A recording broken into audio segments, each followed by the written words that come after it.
ହାଜତରେ third degree ଅଭିଯୋଗ। 5 ଦିନ ତଳେ କାଠଯୋଡି ନଦୀ ବାଲିରେ ପୋତା ହୋଇଥିବା ଅବସ୍ଥାରେ ଜଣେ ମହିଳାଙ୍କ ମୃତଦେହ ମିଳିଥିଲା। ମୃତଦେହଟି କାହାର ଥାନା ପୋଲିସ ଜାଣିପାରୁନଥିଲା। ଏହି ସମୟରେ ଜଣାପଡ଼ିଥିଲା ଯେ ଚଣ୍ଡୀପ୍ରସାଦ ଗାଁରୁ ଜଣେ ମହିଳା ନିଖୋଜ ନେଇ ତାଙ୍କ ସ୍ୱାମୀ ରାକେଶ ବେହେରା ବାରଙ୍ଗ ଥାନାରେ ଏତଲା ଦେଇଥିଲେ। କାଠଯୋଡି ନଦୀ ପଠାରୁ ଉଦ୍ଧାର ମହିଳାଙ୍କ ମୃତଦେହ ରାକେଶଙ୍କର ସ୍ତ୍ରୀଙ୍କର ହୋଇଥିବା ନେଇ ସନ୍ଦେହ କରି ପୋଲିସ ରାକେଶକୁ ଥାନାକୁ ଆଣିଥିଲା। ପୋଲିସ ପଚରାଉଚରା କରିବା ସହ ରାଜେଶ ଦେଇଥିବା କିଛି ନମ୍ବର ଯାଞ୍ଚ କଲା। ପରିବାର ଲୋକଙ୍କ କହିବା ଅନୁସାରେ ରାକେଶ ସ୍ପଷ୍ଟ କଲେ ଯେ ଏ ମୃତଦେହ ତାଙ୍କ ସ୍ତ୍ରୀଙ୍କର ନୁହେଁ। ପୋଲିସ ଫୋନ ନମ୍ବର ଯାଞ୍ଚ କରିବା ପରେ ଘର ଲୋକଙ୍କୁ ଭୁବନେଶ୍ୱର ରେଳ ଷ୍ଟେସନ ଲୋକେସନ ଜଣାଇଥିଲେ। ରାକେଶଙ୍କର ସ୍ତ୍ରୀ ପତା ପାଇଥିବା ତାଙ୍କ ପରିବାର ଲୋକେ କହିଥିଲେ। ଏପରିକି ପୋଲିସ ଭିଡିଓ କଲ୍ କରି ରାକେଶଙ୍କ ପତ୍ନୀଙ୍କ ସହ କଥା ହୋଇଥିଲା। ରାକେଶଙ୍କ ପରିବାର ଲୋକେ କହିଛନ୍ତି।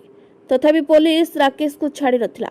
ଥାନା ହାଜତରେ ରାକେଶ ପୋଲିସ ମାଡ଼ରେ ଗୁରୁତର ହେବା ପରେ ଏକ ଘରୋଇ ମେଡିକାଲରେ ଚିକିତ୍ସା ପାଇଁ ଭର୍ତ୍ତି କରିଥିଲେ। ପରେ ଅଧିକ ସଂକଟାପନ୍ନ ହେବାରୁ ଏସସିବି ମେଡିକାଲକୁ ସ୍ଥାନାନ୍ତର କରାଯାଇଛି ବୋଲି ପରିବାର ଲୋକେ ଅଭିଯୋଗ ଆଣିଛନ୍ତି। ରାକେଶକୁ ତାଙ୍କ ପରିବାରକୁ ହସ୍ତାନ୍ତର ଦାବିରେ ଥାନା ଆଗରେ ଗ୍ରାମବାସୀଙ୍କ ଧାରଣା ଦେଇଛନ୍ତି।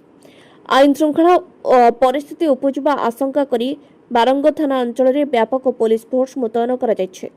ଘଟଣାସ୍ଥଳରେ ବିଭିନ୍ନ ଥାନାର IIC, zone 4 SCP, additional DCP, ଜିଲ୍ଲା ପରିଷଦ ତୁଷାରକାନ୍ତ ଚକ୍ରବର୍ତ୍ତୀ ଉପସ୍ଥିତ ଥିଲେ।